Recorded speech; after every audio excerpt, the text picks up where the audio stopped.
आंखें सूख जाना या मुंह सूख जाना ये भी कोई बीमारी है? वेल एक्चुअली है, और एक रोमैटिक बीमारी है जिसे शोग्रेन सिंड्रोम कहा जाता है। आइए बात करते हैं शोग्रेन सिंड्रोम क्या है और इसे कैसे डायग्नोस और ट्रीट किया जाता है। मैं हूं डॉक्टर सुशांत शिंदे और रोमैटोलॉजी इंडिया के फोरम से हम बात कर रहे हैं रोमैटोलॉजी के बारे में, ताकि ज्यादा से ज्यादा पेशेंट इसे समझे, टाइम पे ट्रीटमेंट ले और ठीक हो। अगर आपको या आपकी फैमिली में किसी को रोमैटिक डिसीज है तो इस चैनल को जरूर सब्सक्राइब करें।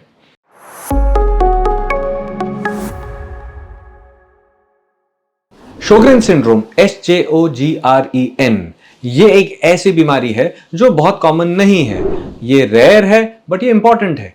इस बीमारी में तकलीफ शुरू होती है ग्लैंड्स में। अब ग्लैंड्स क्या है? ग्लैंड्स वो चीजें हैं जो फ्लूइड सीक्रेट करती है। फॉर एग्जांपल हमारे आंखों में जो फ्लूइड बनता है जिसे हम आंसू कहते हैं, ये एक लैक्राइमल ग्लैंड है जो इसे सीक्रेट करती है। वैसे ही खाना खाते वक्त, बात करते वक्त मुंह में सलाइवा या थूक बनती है जिसे सलाइवरी ग्लैंड्स जैसे कि पैरोटिड ग्लैंड या सबमैंडिबुलर ग्लैंड, ये ग्लैंड्स बनाती है। इन ग्लैंड्स की अगर बीमारी हो तो शोग्रेन सिंड्रोम वो बीमारी है।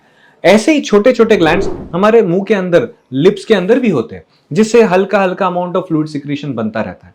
अगर किसी वजह से ऑटो इम्यून डैमेज हो, मतलब हमारी शरीर खुद ही इन ग्लैंड्स को अटैक करे, तो उस केस में ये ग्लैंड सूज सकते हैं, जैसे कि गालों में सूजन आ जाना, और साथ ही साथ इनका सिक्रीशन पावर कम हो सकता है, जिससे कि आंखें ड्राई हो सकती है और मुंह सूख सकता है। देखिए, ये बीमारी बहुत धीरे से बढ़ती है, मतलब आंखों में अगर सूखापन हो तो कोई तुरंत डॉक्टर के पास नहीं जाता। शुरुआती कुछ हफ्ते, महीने, कभी कभी सालों तक पेशेंट्स इसे इग्नोर कर सकते हैं, बिकॉज आंखें ब्लिंक करने से ये सूखापन चला जाता है।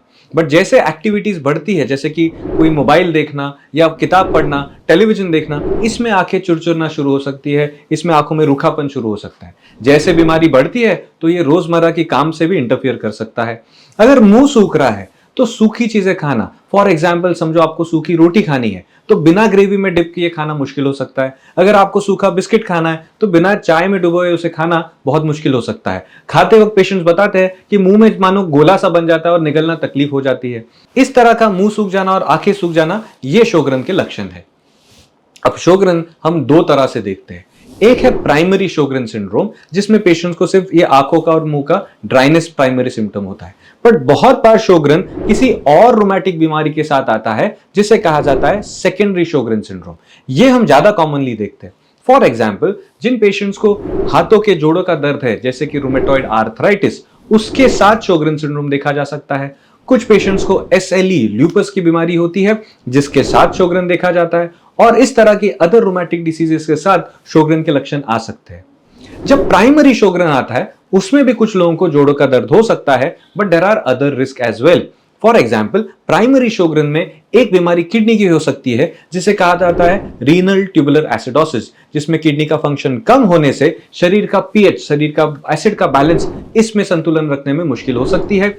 कुछ पेशेंट्स को बार बार किडनी स्टोन्स हो सकते हैं। साथ ही साथ शोग्रेन सिंड्रोम में कभी कभी नसों की तकलीफ हो सकती है। नसें जो हमें हाथों और पैरों के सेंसेशन बताते हैं, इनमें अगर तकलीफ हो तो हाथ पांव पे चिड़चिड़ापन लगना, हाथ पांव में जलन होना, ये तकलीफें शोग्रेन में देखी जा सकती है। शोग्रेन में एक रिस्क होती है कैंसर की। जी हाँ, एक तरह का कैंसर जो ब्लड सेल का कैंसर है, जिसे लिम्फोमा कहा जाता है, इसकी छोटी बट डेफिनेट रिस्क शोग्रेन सिंड्रोम के साथ है। अब शोग्रेन सिंड्रोम को डायग्नोस कैसे किया जाए? वेल, इसके टेस्ट होते हैं। शरीर में कुछ टेस्ट जैसे कि ANA, anti nuclear antibody, rheumatoid factor, anti Ro RO और एंटी-ला LA, ऐसे वाले टेस्ट अगर ब्लड में पॉजिटिव आ रहे हैं तो ये शोग्रेन की तरफ इशारा करते हैं। साथ ही साथ हम बहुत बार पेशेंट्स को रेकमेंड करते हैं कि आंखों की टेस्ट कराइए। आंखों में कितने आंसू बन रहे हैं, ये शर्मस टेस्ट नाम की एक टेस्ट से आई स्पेशलिस्ट बता सकते हैं। अगर आंखों में आंसू कम बन रहे हैं, ब्लड टेस्ट पॉजिटिव आ रहे हैं, मुंह सूख रहा है, तो ये हेल्प करता है आपके डॉक्टर को डायग्नोस करने में शोग्रेन सिंड्रोम।